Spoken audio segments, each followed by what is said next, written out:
Ads లేకుండా latest episodes చూడండి.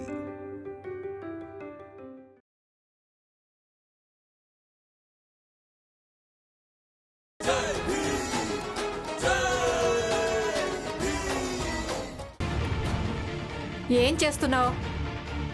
ఎక్కడికి మనోహర్ అన్నా? నందు, అక్కిపేట తీసుకురా. అసలు నువ్వేం చేస్తున్నావు? మనోహర్, ఏం చేస్తున్నావు నువ్వు?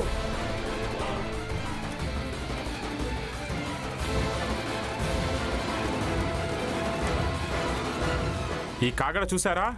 ఇక ఈ కాగడ ఎప్పటిదాకా ఆగిపోదంటే మీ ముగ్గురి కోట్లు కాల్ చేసేంత వరకు. మనోహర్ అన్నా, నందు అన్నా, అసలు మీరేం చేస్తున్నారు? ఈ కాగడ ఎందుకంటే మేము మీ ముగ్గురికి చెప్పడానికి మేమిక్కడ భీమ్ గెలుపుని కోరుకుంటున్నామని. భీమ్ ఎప్పుడు వెలుగు గురించే మాట్లాడతాడు. ఇక కాగడ వెలిగించి మేము భీమ్ విజేతగా తిరిగొస్తాడని ఎదురు చూస్తుంటాం. జోకు, జనార్దన్, ఇదంతా కేవలం మాటలకే. వెళ్ళి కోట్లు తెచ్చుకుందాం. పదండి. పదండి.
పదండి.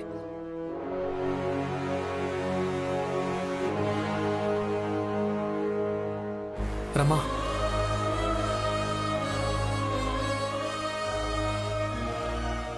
Thank you.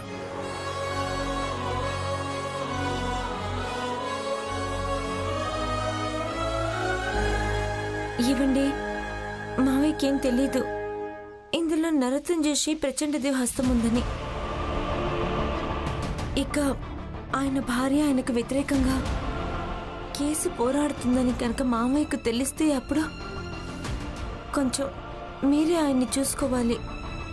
మొదలే ఆయన ఆరోగ్యం సరిగ్గా లేదు. మీరు వెళ్ళండి, నేను ఇంటికి వెళ్తాను. మీకోసం ఎదురు చూస్తుంటాను. మీరు గెలిచి రావాలి.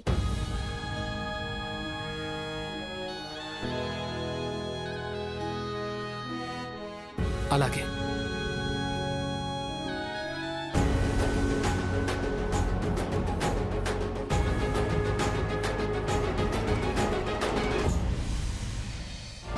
ఈ పందెం పూర్తవడానికి కేవలం 4 రోజులే మిగిలింది. ఒక్కసారి ఈ పందెం పూర్తయిందంటే ఇక నేను గిరిమిట్ కూలి అవ్వడానికి వెళ్ళిపోతాను. నేను అన్ని విషయాలు మాట్లాడాను. నువ్వు ఇంకా లక్ష్మి కూడా రావాలనుకుంటే నాకు చెప్పు. బాలా అన్నయ్య, ఎన్నో విషయాల్లో భీమ్కు మనకు భేదాభిప్రాయాలున్నాయి. ఇక అలా ఎందుకంటే వాడు చెప్పిన ప్రతిదీ పాటించడం కోసం వాళ్ళంటి ధైర్యం కావాలి, సంఘర్షణ అనుభవించడానికి సామర్థ్యం కావాలి. అది మనలో లేదు. అయినా మనం ప్రయత్నించడం మంచిది. వాడు చెప్పిన వాటిలో వీలైనవన్నీ ఎక్కువగా పాటించడానికి. ఒకవేళ గిర్మెంట్ కూలీలుగా మారకుండా ఉండాలని భీమ్ పోరాటం చేశారంటే దాన్ని గౌరవించడం మంచిదని నాకు అనిపిస్తుంది బాలాన్నయ్య. నీతో వచ్చిన సమస్య ఇది ఆనంద్. నువ్వెప్పుడు సొంతగా ఏ నిర్ణయం తీసుకోలేవు. ఎప్పుడు ఇలాగే తిరిగి వాళ్ళ మాట్లాడతావు.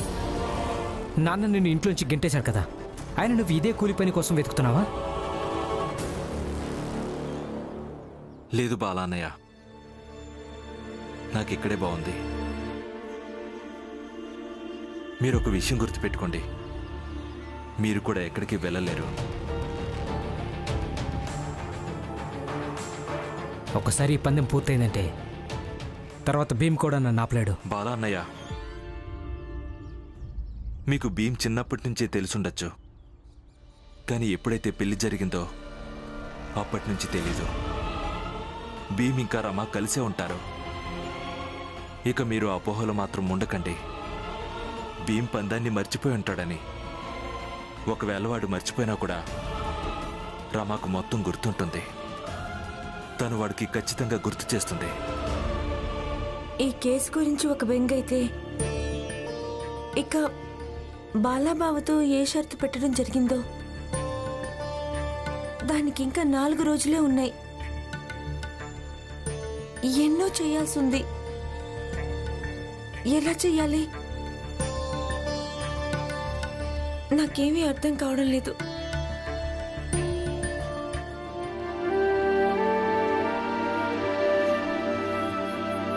అయినా చేస్తాను.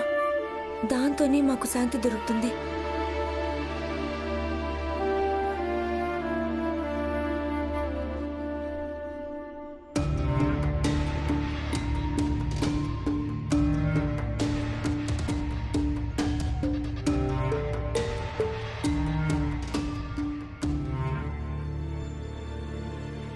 బుద్ధం శరణం గచ్ఛామి, ధర్మం శరణం గచ్ఛామి.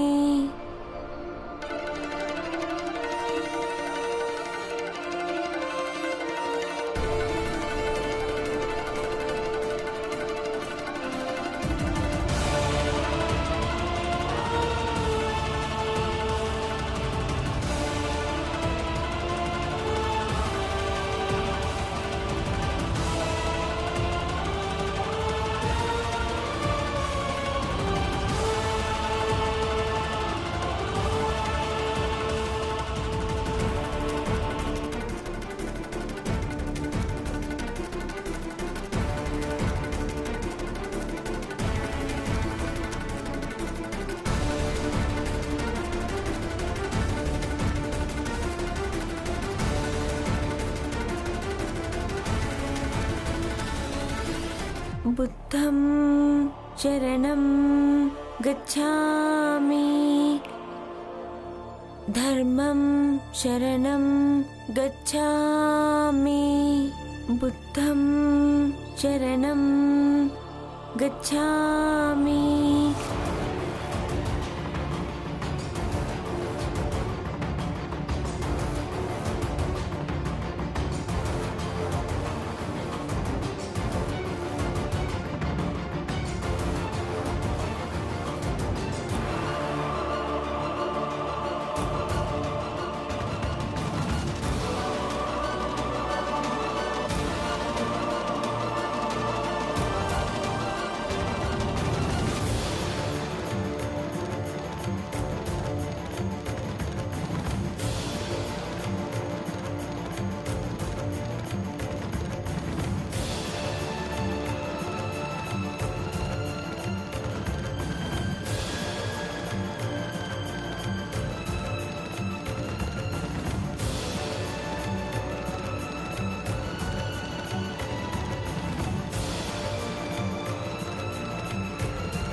అభినందనలు జీజాబాయ్. ఈరోజు కోర్టులో అన్నీ మనం అనుకున్నట్టే జరిగాయి. ఎల్లుండి కల్లా అంతిమ తీర్పు వచ్చేస్తుంది. ఇక మా జీవితంలో ఒక బిడ్డొచ్చేస్తే అంతే చాలు. వచ్చేస్తుంది జీజాబాయ్, ఖచ్చితంగా వచ్చేస్తుంది. నువ్వు నిశ్చింతగా ఉండు.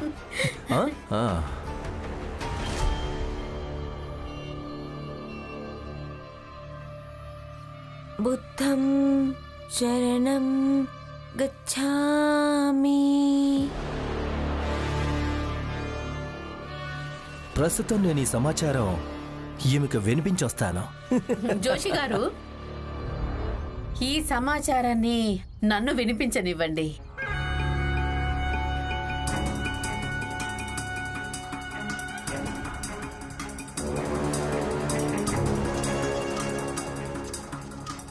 రమా,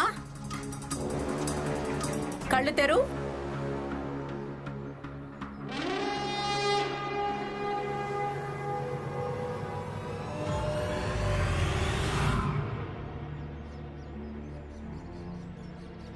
లేచి నిలబడు. వినిపిస్తాను, మొత్తం వినిపిస్తాను. జడ్జి గారు ఏమేం చెప్పారో అవన్నీ వినిపిస్తాను. జడ్జి గారు మానవతా దృక్పథంతో తీర్పునిచ్చారు తెలుసా? అన్నట్టు రమాబాయ్ చాలా మంచి తీర్పు ఇచ్చారు. జడ్జి గారు ఏమన్నారంటే, మీ అందరి దగ్గర రేపటిదాకే సమయం ఉందట. ఒకటి, నా కుటుంబ సభ్యులు వ్రాతపూర్వకంగా నాకు క్షమాపణ చెప్పాలి, లేదా రేపు సాయంత్రం కల్లా ఎక్కడి నుంచైనా బిడ్డను దత్తత తీసుకురావాలి. అందరూ ఏం జరిగిందో దాన్ని మర్చిపోయి ఒక కొత్త జీవితాన్ని మొదలు పెట్టాలి. లేదంటే ఎల్లుండి మీ కుటుంబ సభ్యులందరికీ శిక్ష విధించడం జరుగుతుంది.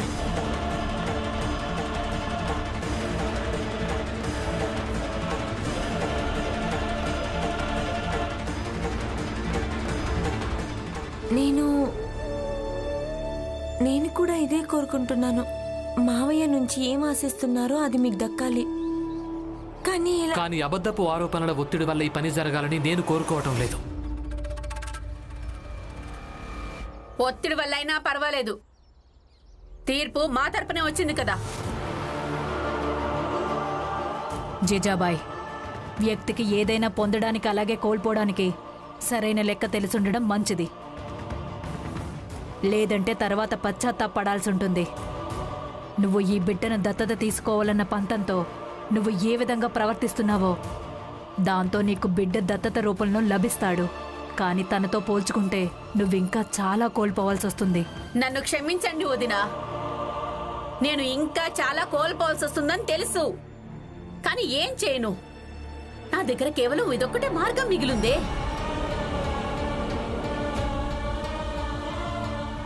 ఇక ఇప్పుడు నాకు నచ్చ చెప్పడం కంటే మీరు మీ అన్నయ్యకు నచ్చ చెప్పడం చాలా మంచిది. మీ అన్నయ్య దగ్గర రేపటిదాకే సమయం ఉంది. రేపటికల్లా నిర్ణయం తీసుకోవాల్సిందే.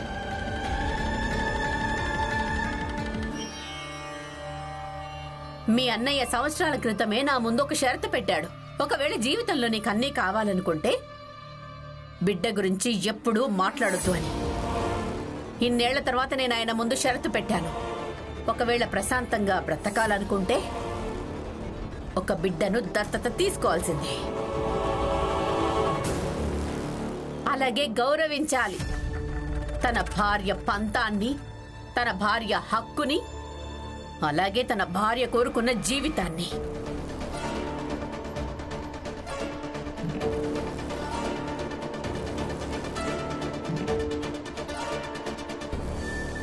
నువ్వు నాతో పద. మావయ్య,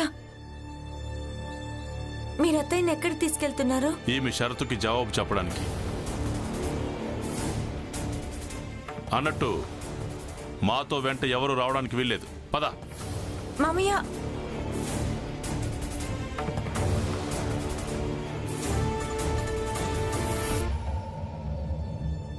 అన్నయ్యకు ఈ విధంగా నచ్చ చెప్పాల్సిన అవసరమే ఉంది.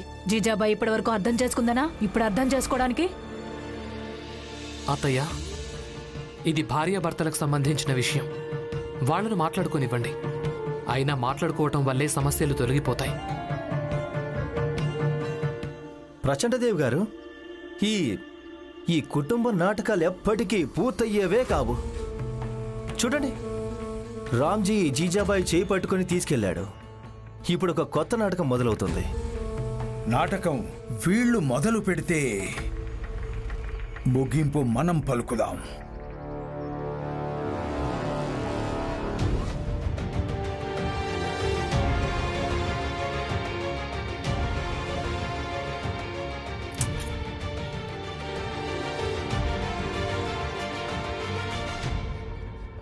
చెప్పండి, వినిపించండి వినిపించండి. నాకంతా తెలుసు.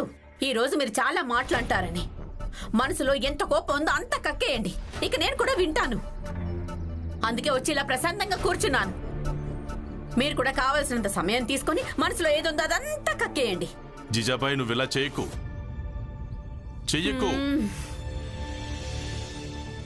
నేను బిడ్డని దత్తత తీసుకోలేను. ఇక నా కుటుంబం మొత్తానికి శిక్ష పడడం, అది భరించడం కూడా నా వల్ల కాదు. అర్థం చేసుకో, నేను నీకంటే ముందే ఈ కుటుంబం వాణ్ణి. ఇలా అని కూడా లేదు. నేను నీ దగ్గర ఎప్పుడైనా ఏ విషయమైనా దాచానా? నువ్వు ఇది కూడా ఆలోచించు. నేనెప్పుడు నువ్వు చెప్పిందే విన్నాను. కేవలం భీమ్ విషయంలోనే నీ మాటలు వినలేదు.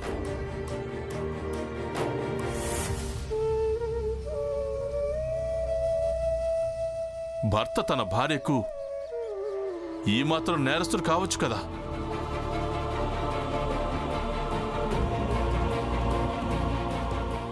నిన్ననే హఠాత్తుగా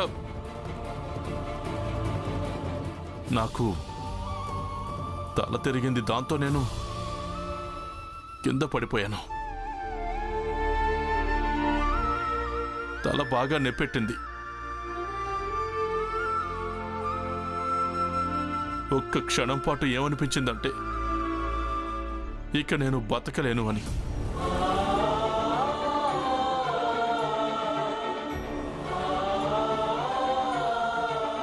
చూడు జిజాబాయి, నేను బతకాలి.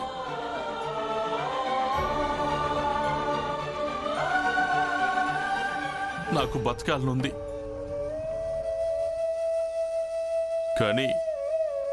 కానీ నీ షరతుకి అంగీకరించి లేదా కోర్టు ఆదేశాన్ని అంగీకరించి మాత్రం బతకలేను.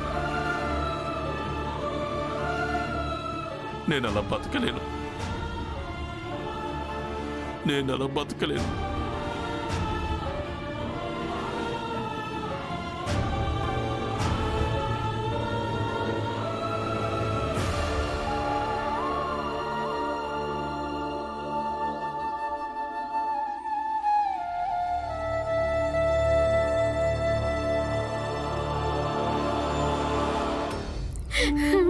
అయ్యో,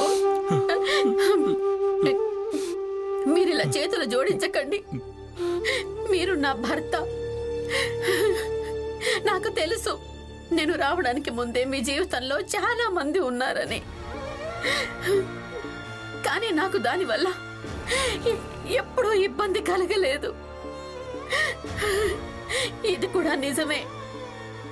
మీరు నాకు పెళ్ళైన మొదటి రాత్రే అంతా చెప్పేశారు. మనకు ఎలాంటి సంతానం ఉండబోదని. నేను ఒప్పుకున్నాను కదా. ఈ రోజు వరకు ఒప్పుకున్నాను. పోట్లాడుతూ గొడవ పడుతూ నేను మీ పిల్లలందరినీ పెంచానా లేదా? అందరికీ పెళ్లిళ్ళు జరిపించాను. ఇక జీవితంలో ఇంత ముఖ్యమైన భాగం గడిచిన తర్వాత ఇప్పుడు నేను నా కోసం కొంచెం బ్రతకాలనుకుంటున్నానంతే. అది మీరు కూడా అంగీకరించొచ్చు కదా. లేదంటే నేను ఈ బాధలతోనే చచ్చిపోతానండి.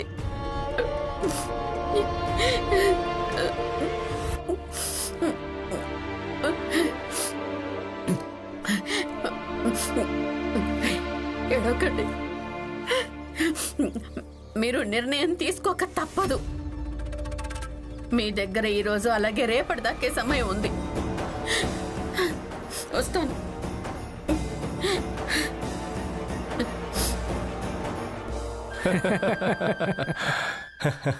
కోటు వేసుకుంటే ఇప్పుడు మన ముగ్గురం కూడా భీమ్లాగే గొప్ప వాళ్ళలాగా ఉన్నాం కదా. నువ్వు అనేది నిజమేనన్నా. కోటు వేసుకుంటే ఎవరైనా గొప్ప వాళ్ళకి కనిపిస్తారన్నా.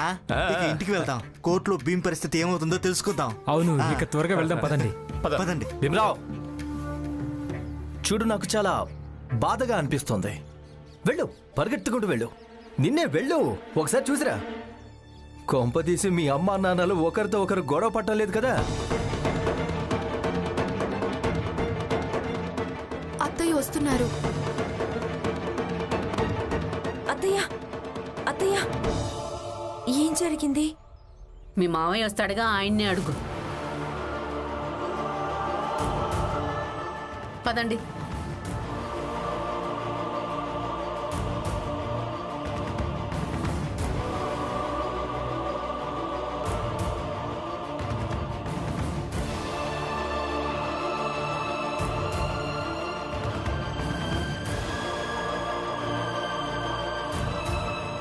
పదండి, ఇంటికి వెళ్దాం.